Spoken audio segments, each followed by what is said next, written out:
right, we're coming back, Tim.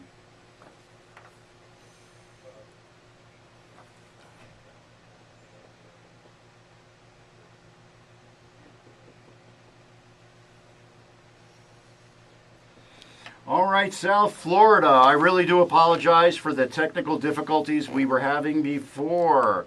This show is live from the Bergstrom Center for Real Estate Studies, live on the University of Florida campus here in Gainesville, Florida. We're going to talk about the state of Florida, the Florida real estate market, and philanthropy and higher education funding. Right now, we've got Tim Becker. He's a CCIM, director of the Kelly A. Bergstrom Center for Real Estate Studies. We're going to be discussing the center's recently published trends report on the Florida real estate market, and we're also going to talk about the program's growth and focus. Tim, welcome to the show. Jim, thank you. Welcome to Gainesville. Oh, it's great to be back in Gainesville, Tim. Now, tell me a little bit about what's been going on in the real estate market, because it seems like the water is starting to rise. I know that it's been very strong in South Florida due to the foreign investment dollars, but how about the rest of the state of Florida? It seems like optimism is picking up.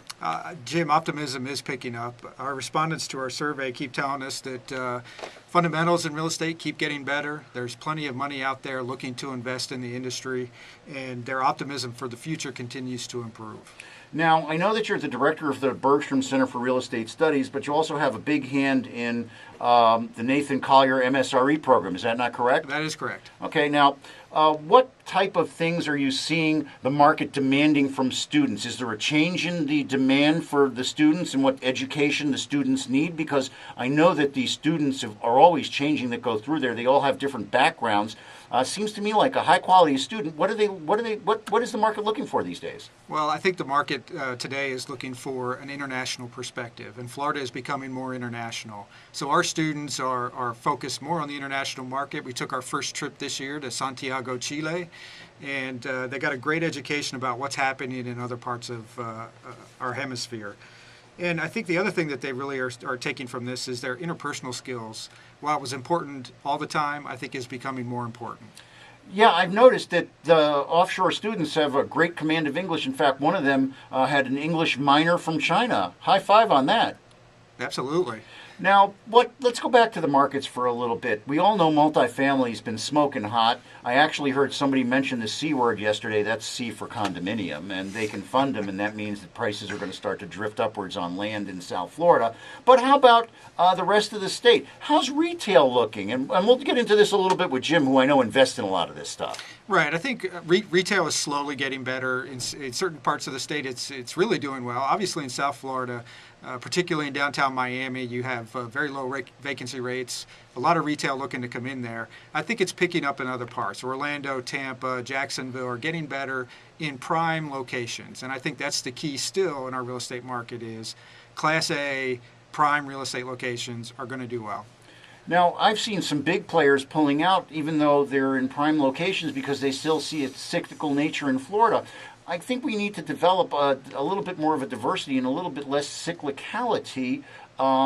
But overall, it seems like Florida's on the growth mode again. I think Florida is in the growth mode. We're leading the country in job growth again, and we're bringing diversified jobs. And I think you're finding in Gainesville particularly, but in Orlando, places that have research institutions that are doing innovative entrepreneurial things around their campuses, you're going to see a lot of growth in different types of jobs across the state. You know, it's very exciting to see all that going, and I've always said that the job growth would lead us out of the recession, and it seems like that's what you're saying too. And with job growth, it seems that there'll be a future need for places for the people to work, not just in retail, but even perhaps office. And I've seen office transactions picking up too. How about you? Yeah, office is obviously the slowest of the property types to come back. But as companies hire more, they need more office space, and so they're going to do what they can to get those folks into office buildings.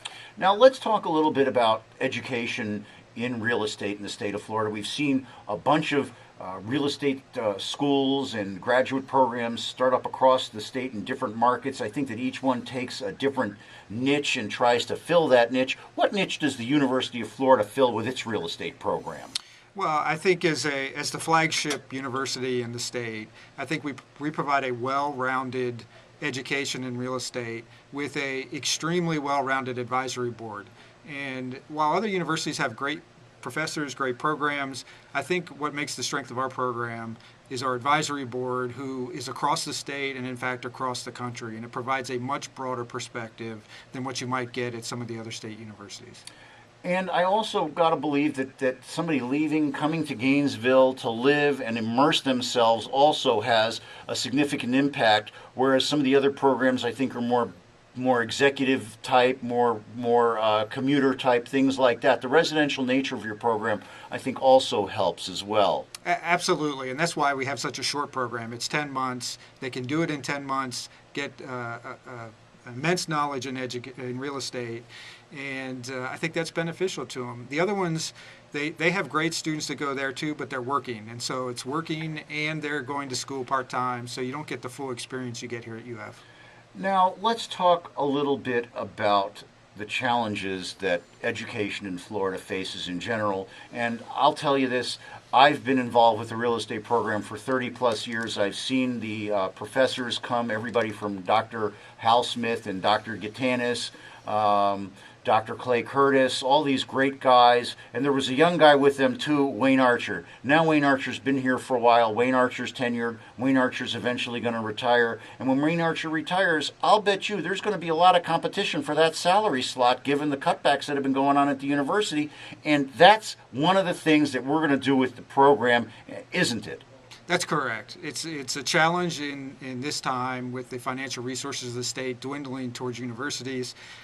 There's not enough money and not enough professors to go around. So I think it's important for us as a program to ensure that we have two top quality real estate professors that can educate our students going forward. Now, so it seems to me that the way that you do that is you've got to endow a chair. When I was a youngster here, we called them eminent scholars. That was in the 80s. But one thing I always learned was that an endowment ensures the future of the program and of education. And let's face it, education is how we socialize our community. It's how we get our young people integrated into our society. And so we need great leaders, not just people off the street, to teach the people and to lead the University of Florida real estate program in real estate. What are your plans? How are we going to get that solved? How are we going to get things solidified going forward? And let's not give a short shift to Dave Ling, who's also a top research guy here and teaches and interfaces with the students as well. Yeah, absolutely. Both our professors currently, Dr. Ling and Dr. Archer, are fantastic. But I think how we go forward, it's doing a lot of what we've been doing in the past. It's really engaging the industry. We have to engage the industry. They understand how important it is to educate the next group of leaders for this industry. It's actually continuing to be a growing industry. Real estate as an asset class is tremendously important in our economy. And I think people in our state understand that. So it's going to be engaging with them, getting them over that hurdle, and I think we'll get there. Now, if people want to get more information, they have a young person or they want to continue their education, if they're even looking for a second career or to enhance their credentials, how do they find more out about the University of Florida Masters in the Nathan Collier Masters of Science program or the Kelly Bergstrom Center for Real Estate Studies? And I'm throwing those names out there because those men are the reason, those people are the reason why the program is able to be so strong. It's based on their generosity, and it'll be based on the generosity of people going forward too. But help me out. Sure. Well, we're very grateful for Kelly and Nathan's support of our program, as well as Ken McGurn and others. The best place to go is realestate.ufl.edu. That's realestate.ufl.edu. And all of our contact information is up there, and feel free to contact me at any time. All right, Tim, I want to thank you so much for turning out. We're going to be right back after this short break. We're going to have Jim Stein. Jim is an old friend. He's also the Chief Investment Officer for Ram Realty Partners. He's responsible for new acquisitions and dispositions for one of the biggest real estate firms in the state, and we're going to see where they see things headed. We'll be right back after this short break.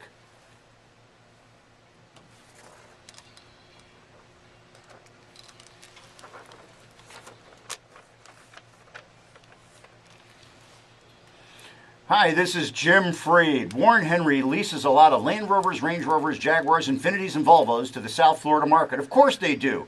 They're one of the region's premier luxury dealers, and because Warren Henry has so many loyal customers, you better believe that they get a lot of off-lease trade-ins and trade-ups. In fact, I've done that a couple times. If you're seeking a great value, that's huge. See Warren Henry. Not only Motor Trend certifies every pre-owned vehicle they sell, so you know that they're going to be standing behind those cars, but they also offer something extra. The next time you're in there, look for the bright orange legacy labels. These are cars that have always been part of the Warren Henry family. That means they were originally leased from Warren Henry and meticulously maintained by Warren Henry Service Department. And since all Warren Henry vehicles, new and pre-owned, come with the Warren Henry Advantage, I gotta tell you, this is about as close to new as pre-owned cars get. That's Warren Henry. Get used to getting more from my friends at Warren Henry.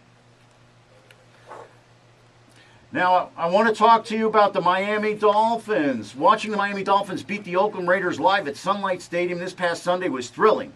The stadium experience was unbelievable. Make sure you come out this week to Sun Life Stadium this Sunday and watch our Miami Dolphins take on the division rival New York Jets, or as I call them, the stinking New York Jets. Get your tickets now at dolphins.com or call 1-888-FINS-TICKS.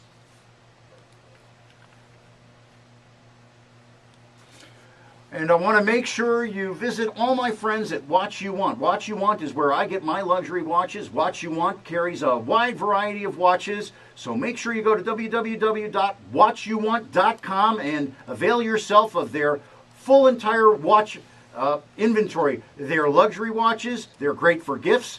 I went there and got my Marlins 2003 World Series honorary watch. Took me a couple of years, but they finally got it for me. So if you're looking for something special, you're looking for something good, go to www.watchyouwant.com and look for my friend OJ. Give him a call. He will set you up with an amazing watch. And if you need some cash, they'll take a look at your watch and they'll help you monetize that watch too. So go to www.watchyouwant.com.